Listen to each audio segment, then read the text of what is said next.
Hey, yo, real quick, I want to talk about the word nigger. Nigger, however the fuck you want to say it, however you pronounce it, whatever type of spin you want to put on it, whatever type of twist you want to put on it. But that's what I want to talk about real briefly.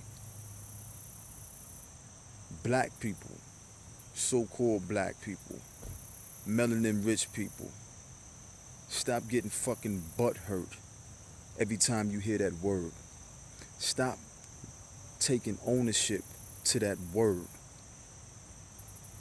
Just listen, hear me out and hear what I'm saying. Don't let somebody take a word and use that word to have power over you or to control you to get a reaction out of you. Because that's what that word is being used for. But every time you hear it, you don't have to get butt hurt, get in your feelings, and want to react to hearing that word. You don't have to make it synonymous with yourself or your people because it's not. Not in the context that it's being used in or that it's being misused in. See, a lot of people are under the misperception that the word nigger derives from a word that means ignorant or that it means ignorant. This is not true. The word nigger is actually a word that means the opposite. It's actually a word that correlates with brilliance,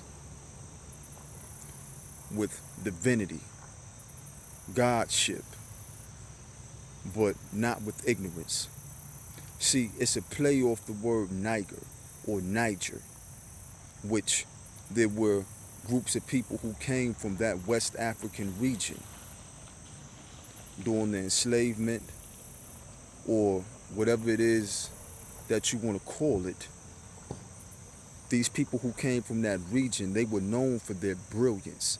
They were excellent at science, at arts, at creating, architecture, music. But the word originally correlates with brilliance, divinity. It's not a derogatory term. But see, that's a form of reverse psychology. When you take a word that means one thing and then you apply that to a group of people, strip them of their language and their culture, their original language and their culture, and then you apply that word to them and make it synonymous with ignorant and also synonymous with that group of people, then you have the situation that we have now, where people assume or they're misled to believe that this word means ignorant. So whenever a black person hears this word, they get offended. They're in their feelings about it. And you don't need to be. If anything, take it as a compliment. This is what I mean when I say don't reduce yourself. Don't psych yourself out of knowledge by psyching yourself into ignorance. If you know better, if you know the origin of this word or know the origin of these certain words, then you take it and you use it as a tool of empowerment, but not the opposite. You don't let it be a tool to take power away from you, to strip power from you, or to degrade you. Because that's all a trick. It's a mind trick.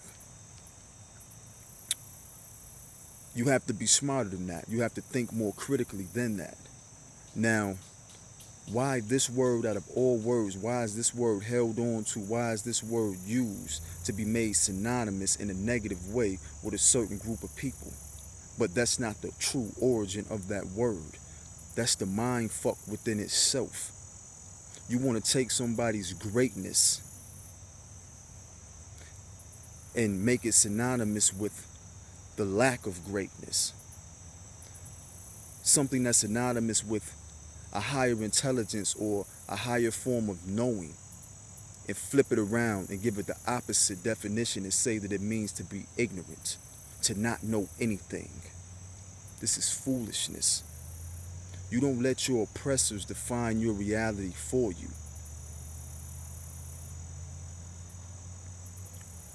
You don't do that. You don't have to do that.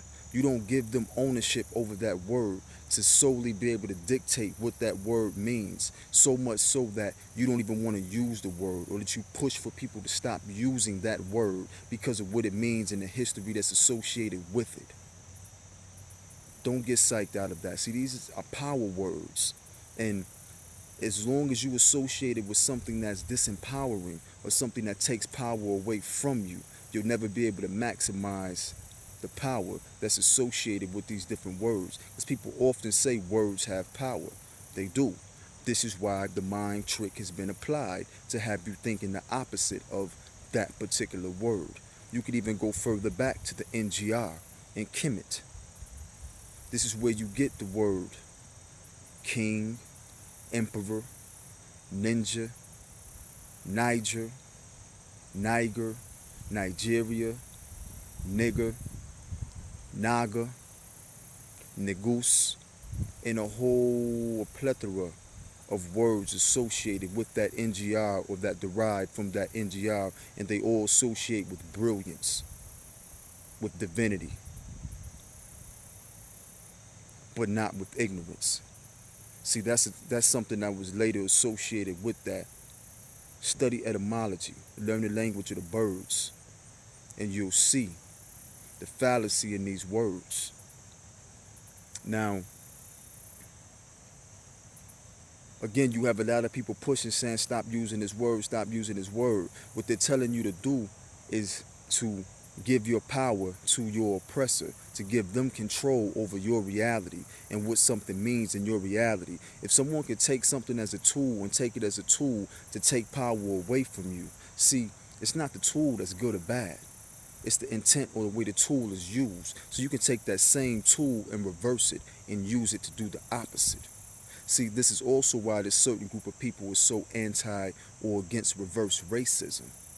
Because to practice racism is to be true to a race, which is just another word for a species. To be racist is to study or specialize in that species. The root word in species, special, spec, species, special.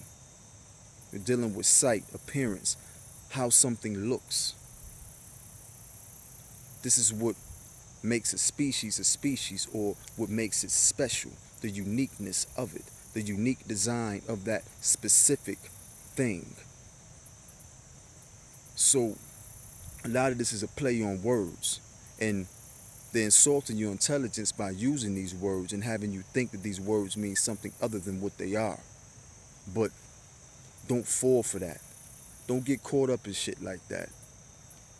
Don't let a person define your reality for you.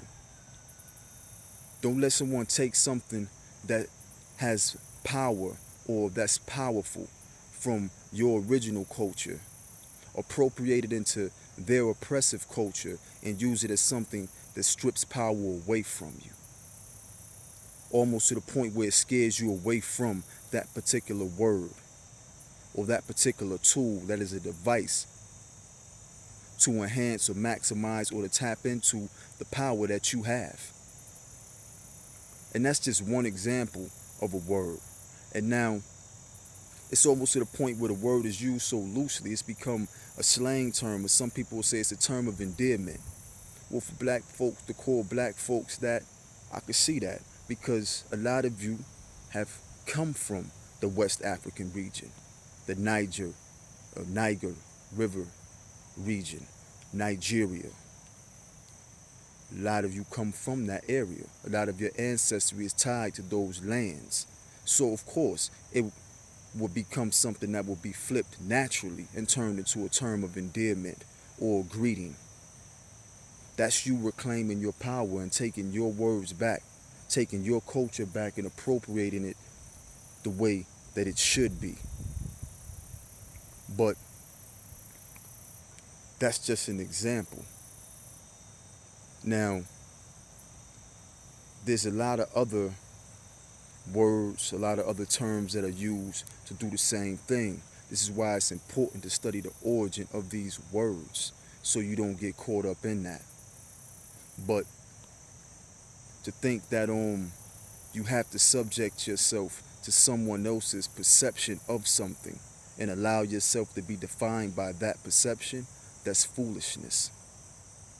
Now, like I said, it's become a term that's been used loosely, a word that's been used loosely. You even have certain Caucasians calling each other that. And I mean, that's just ironic and funny because based upon their cultural appropriation of that word and their perception of that word, it means ignorant. To me, it's just an example of the chickens coming home to roost. If they choose to call each other that and call themselves ignorant people or whatever, so be it. Don't get ass hurt about that because you hear a Caucasian call another Caucasian a nigger. I would laugh because they're misappropriately using that word. It really doesn't apply to them. They're not niggers by the origin of that word, although they may want to be.